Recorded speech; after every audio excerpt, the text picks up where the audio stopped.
देखो विवेक, अब तुम्हारी माँ के साथ एक पल नहीं रह सकती। नाश्ता को मेज पर झनक कर रखते हुए रूपाली बोली। हर दम खांसती रहती हैं और कितना भी खिला पिला लो, इनका पेट ही नहीं भरता। जब देखो तब किचन में जाकर कुछ न कुछ खाती रहती हैं। बेचारा विवेक ऑफिस जाने के पूर्व रोज रोज का यह उल्हाना नाश्ता देते समय सुनता। रूपाली सुबह का नाश्ता क्या देती, बल्कि साथ में सास के बुराई की दुहाई भी देती। विवेक की भलमन चाहत है कि वह रूपाली से तो कुछ न कहता, लेकिन वो जानता था कि उसकी माँ को ठीक से खाना नहीं मिल रहा, इसलिए रसोई घर में कुछ खाने को जाती हैं। उसके संस्कार ऐसे हैं कि वो रूपाली को डपट नहीं पा रहा था, ऐतराज दिखा रहा, लेकिन इस किचकिच से निजात पाना अवश्य भावी था, नहीं तो रूपाली को सह मिलता। विवेक की शादी को 1 साल बीत चुके थे। अब 1-2 महीने की प्रेग्नेंट रूपाली बहुत ही कमजोर हो चुकी है। गर्भ ठहरने के पहले माह के दौरान मिचली आना, जी मिचलाना, तेल घी की चीजों से उबकाई आना आम बात है। ऐसी ही विकट हालत से रूपाली भी रूबरू है। ज्यादातर बेड पर ही बेसुध पड़ी रहती और किचन को विवेक की मां ने संभाल रखा है और रूपाली को खाने में दाल भात, सादी सब्जी, दही, सलाद देती, जिससे रूपाली की गर्भावस्था के दौरान होने वाली कमजोरी ना के बराबर हो गई थी। अब 4था महीना चल रहा था। सुनो रूपाली, माँ को वृद्धाश्रम भेज देते हैं और अब तुम पहले से बेहतर महसूस कर रही हो, इसलिए माँ को लेकर तुम तनाव में आ जाती हो, उनके खांसने पर परेशान हो जाती हो, खाने पीने पर भी ऐतराज है तुमको, इसलिए उनका यहाँ से जाना मुनासिब होगा। जा रहा हूँ वृद्धाश्रम में माँ के नाम की अर्जी देने, तभी रजिस्ट्रेशन हो पाएगा, ठीक है ना? अब तो रूपाली को काटो तो खून नहीं। इतने दिनों में गर्भवती रूपाली को आभास हो गया था कि बुजुर्ग अनुभवी सास का घर में होना कितना जरूरी है। आज वो नहीं होती तो उसकी हालत बहुत ही खराब हो जाती। और एक उसकी सगी माँ है जिसने केवल फोन पर हालचाल भर लेकर ही इतरश्री कर ली थी।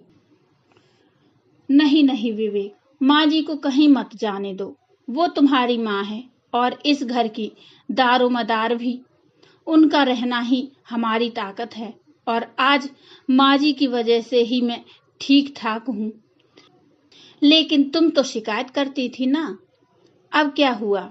तुम्हारी प्रेगनेंसी के समय तुम्हारी माता जी को बुला लेंगे, इसमें क्या है? मेरी माँ नहीं रहेंगी तभी तो तुम सुकून से जी पाओगी और बेचारी माँ भी वृद्धाश्रम में अपनी हम उम्र सगी सहेलियों के साथ से घुल मिलकर अपने जीवन को चैन से बिता लेंगी। विवेक अपने तर्कस से तीर चला चुका था जो सीधे रूपाली के हृदय को छलनी कर गया और वो रो पड़ी। माफ कर दो विवेक, माँ जी बहुत अच्छी हैं, हमसे बहुत बड़ी चूक हो गई है। उनके विशाल ममता भरे हृदय को ताड़ न सकी। कहते हुए आंखों से झरझर अश्रुधारा बह चली। इतनी करुणा देख विवेक भी अतिरेक स्नेह संचित मुस्कुराहट के साथ बोल पड़ा। ठीक है मेरी जान, जैसी तुम्हारी आज्ञा। मेरी माँ के लिए तुम्हारे आंख में जल देखकर मन कह रहा है कि गंगा जमुना की उज्जवल धारा जैसी प्रेम है। माँ कहीं नहीं जा रही हैं, अब खुश हो ना? विवेक के बुद्धि कौशल और सूझबूझ ने रूपाली के मन को एकाग्र कर सास के प्रति सम्मान ला दिया। वो एक स्वस्थ बच्चे की माँ बन चुकी हैं और पोते को दादी अम्मा का प्यार मिल रहा है। कहते हैं ना, जब जागो तभी सवेरा। दोस्तों, आज भी कई घरों में ऐसा होता है कि पत्नी जो भी कहती है पति वही मान लेते हैं। पति कुछ देखना ही नहीं चाहते और देखते भी नहीं हैं। कई घरों में मैंने देखा है, पत्नी ने शिकायत की तो पति अपनी माँ पर भड़क जाते हैं, जबकि बेटों को ये समझना चाहिए कि मेरे माँ बाप हैं, मैं ख्याल रखूंगा तो मेरी पत्नी भी ख्याल रखेगी। दोस्तों, मेरा आपसे यही अनुरोध है कि अपने माता पिता, अपने सास ससुर का ख्याल रखिए और उनकी छोटी छोटी गलतियों पर ध्यान मत दीजिए।